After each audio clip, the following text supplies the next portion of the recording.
I'm Miss Bay from Bristol Elementary School, and today we'll be talking about food webs and different ecosystems.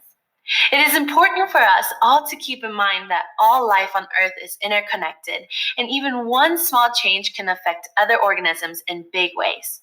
An ecosystem is a community of living things and their environment. All parts of an ecosystem work together.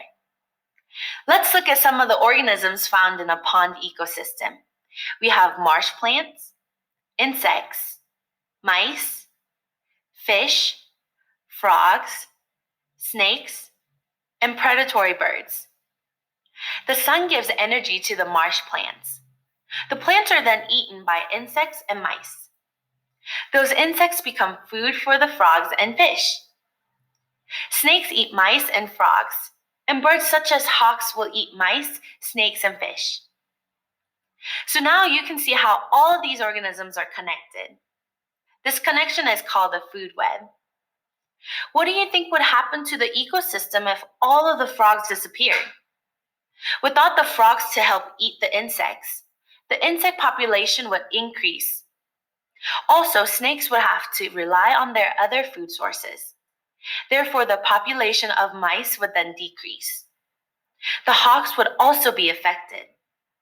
The loss of one species in the ecosystem causes a chain reaction that affects all the other organisms connected to it. Let's talk about another example. What happens to a forest ecosystem after a forest fire? The vegetation that burned up in the fire had provided food and shelter for many forest creatures. Those animals will have to leave their old habitat and find new homes and food sources.